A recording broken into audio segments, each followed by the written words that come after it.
আপনার পছন্দের ফুটবলারের শিক্ষাগত যোগ্যতা জানলে সত্যি অবাক হবেন।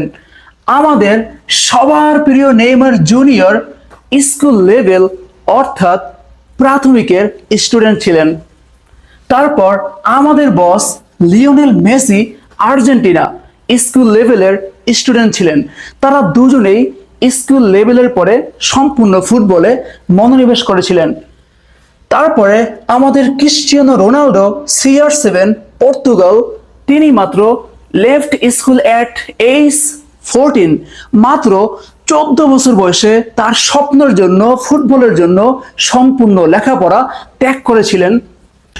Kylian Mbappe France completed secondary education অর্থাৎ তিনি মাধ্যমিক পর্যন্ত পড়াশোনা করেছেন।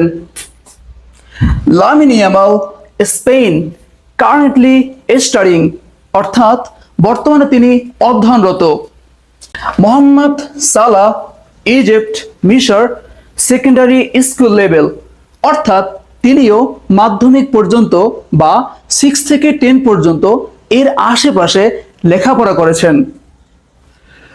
আর্লিং হল্যান্ড নরওয়ে, তিনি হাই স্কুল লেভেল পর্যন্ত পড়াশোনা করেছেন। লুকা মদ্রিক ক্রোয়েশিয়া, তিনিও সেকেন্ডারি স্কুল লেভেল বা মাধ্যমিক পর্যন্ত পড়াশোনা করেছেন। আশরাফ হাকিমি মরক্কো, তিনিও সেকেন্ডারি স্কুল লেভেল বা মাধ্যমিক পর্যন্ত পড়াশোনা করেছেন।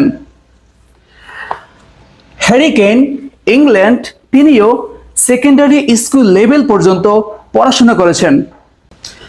মজার বিষয় হলো তারা কেউই বিশ্ববিদ্যালয় বা উচ্চশিক্ষার স্টুডেন্ট ছিলেন না। তাদের লাইফ থেকে একটা বিষয় স্পষ্ট বুঝতে পারি, নিজের স্বপ্নের জন্য কোনো কিছুর পিছনে লেগে থাকা বা হাল না ছাড়া। Salute boss, take care your dream.